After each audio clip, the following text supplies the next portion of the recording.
Hello दोस्तों, स्वागत है आपका हमारे एक और नए वीडियो में। इस वक्त सुबह के 8 बजने वाले हैं और मैं पहुंच गया हूं ओरछा। बेसिकली ओरछा एक ऐतिहासिक नगर है। ये मध्य प्रदेश के निवाड़ी ज़िले में आता है और उत्तर प्रदेश के झांसी से लगभग 18 किलोमीटर की दूरी पर है। दोस्तों, ओरछा में बहुत सारे टूरिस्ट प्लेसेस हमें देखने को मिलते हैं और आज मैं आपको जहांगीर महल के बारे में दिखाने वाला हूँ। अब आप पूछेंगे कि हिंदू राजाओं के महलों एवं मंदिरों के बीच जहांगीर महल कहाँ से आया। तो ये काफ़ी दिलचस्प कहानी है जिसे हम आगे जानेंगे।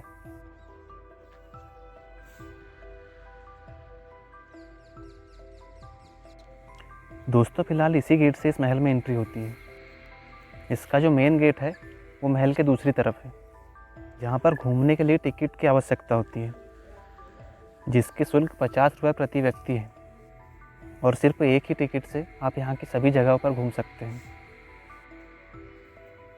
और अब हम पहुँचने वाले हैं जहांगीर महल के सेंटर वाले हिस्से में, जिसके बीच में एक बड़ा सा आंगन है और उसके ठीक बीचों बीच एक स्विमिंग पूल बना हुआ है।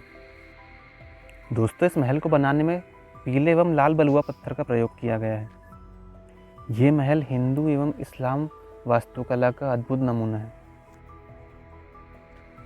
दोस्तों, इस आलीशान महल में लगभग 136 कमरे हैं और साथ ही महल के चारों ओर गुंबज बने हुए हैं, जो कि सुरक्षा के लिहाज से काफ़ी महत्वपूर्ण है। दोस्तों, इस महल के बारे में जानने से पहले हम ओरछा के बारे में जानते हैं। ओरछा को बुंदेल राजा रुद्र प्रताप ने बसाया था। इससे पहले इनकी राजधानी गढ़कुंडार थी, जो यहाँ से लगभग 50 किलोमीटर की दूरी पर स्थित है। कुछ कहानियों के अनुसार महाराजा रुद्र प्रताप ओरछा के पास शिकार की तलाश में घूमते हुए महर्षि तुंग के आश्रम तक आ गए। घूमते घूमते उन्हें प्यास लगी और उनके साथियों ने बताया कि पास ही बेतवा नदी बह रही है, वहाँ चलकर पानी पिया जाए। राजा रुद्र प्रताप ने पानी पिया और लौटते वक्त महर्षि तुंग के दर्शन किए। तब महर्षि तुंग ने राजा से कहा कि सावन तीज को यहाँ पर मेला लगता है, वहाँ पर चोर भोले वाले दुकानदारों को परेशान करते हैं। यदि आप रक्षा करें तो अति कृपा होगी। ये बात सुनकर महाराज रुद्र प्रताप ने महर्षि तुंग को रक्षा का वचन दे दिया और तब जाकर ओरछा की नींव रखी गई।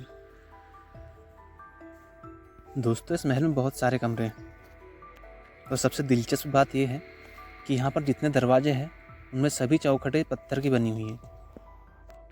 दोस्तों, इस पूरे महल के सभी खिड़की, दरवाजे, दीवारें, छतें आदि सभी जगह पर एक बहुत ही महीन कारीगरी हमें देखने को मिलती है, जो प्राचीन भारतीय वास्तुकला का एक बहुत ही बेहतरीन उदाहरण है।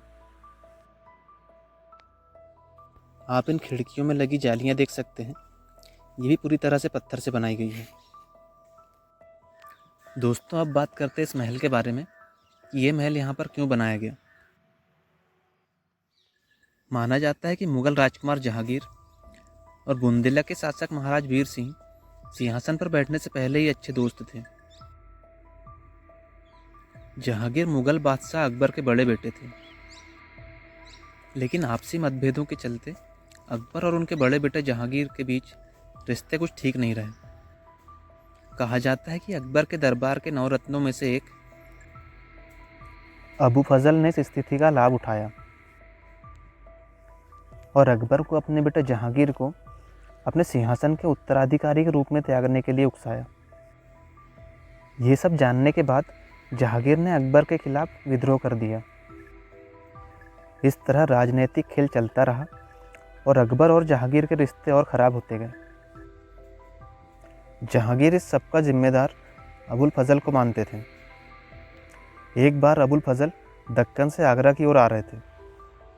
आगरा पहुंचने के लिए उन्हें ओरछा के पास से होकर गुजरना था। तब जहांगीर ने अपने मित्र वीर सिंह से मदद मांगी और राजा वीर सिंह के साथ मिलकर अबुल फजल को मारने की योजना बनाई।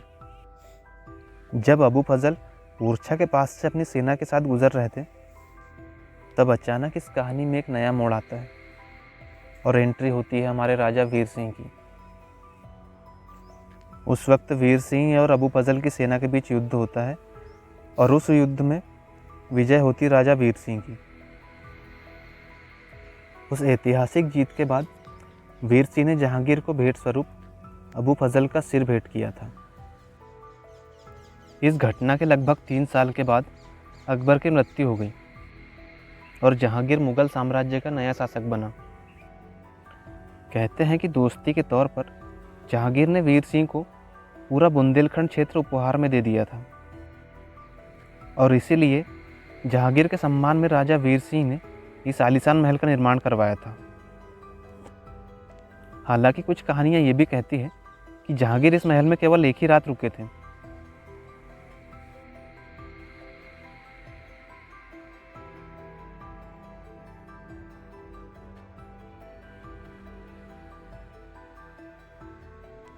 तो यह है इस महल के सामने का हिस्सा, जो इसकी सबसे ऊपरी मंजिल से कुछ इस तरह दिखता है। इसमें कुछ मुख्य इमारतें हैं जिनमें है ऊंट खाना, हमाम खाना और राय प्रवीण का महल। इनके बारे में हम आने वाले वीडियोस में जानेंगे। दोस्तों, ओरछा को राजधानी बनाने का एक मुख्य कारण ये था कि ये जगह सुरक्षा की दृष्टि से काफ़ी अच्छी थी, क्योंकि यहाँ पे एक तरफ घने जंगल और पहाड़ थे तो दूसरी तरफ बेतवा नदी बहती है। और ये जो आप सामने देख पा रहे हैं, ये राय प्रवीण का महल है।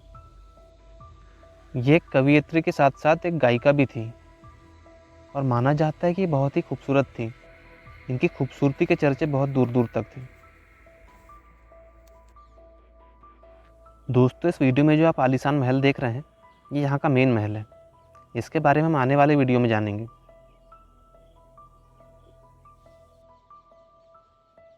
महल के पीछे जो आप ये मंदिर देख रहे हैं, ये यहाँ का चतुर्भुज मंदिर है। ये मंदिर भी काफ़ी बड़ा है। इस तरह की यहाँ पर बहुत सी ऐसी जगह है जहाँ पर आप घूम सकते हैं और इन सभी जगहों के बारे में हम आने वाले वीडियोस में बारी बारी से जानेंगे। दोस्तों, ये रहा इस महल के सामने का हिस्सा, जिसे मेन गेट कहते हैं। इस जगह से इस महल का काफ़ी शानदार नज़ारा हमें देखने को मिलता है। ये महल काफ़ी ऊंचाई पर होने की वजह से यहाँ पर खड़े होकर बहुत दूर तक का नज़ारा देख सकते हैं। इस महल के ठीक सामने ये जो आप देख रहे हैं, इसे ऊंट खाना कहते थे। दोस्तों, ये था ओरछा में स्थित जहांगीर महल। उम्मीद है आपको वीडियो पसंद आया होगा।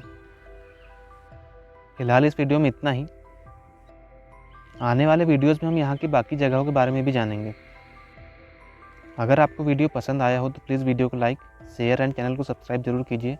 मैं मिलता हूँ आपसे अगले वीडियो में। तब तक के लिए नमस्कार।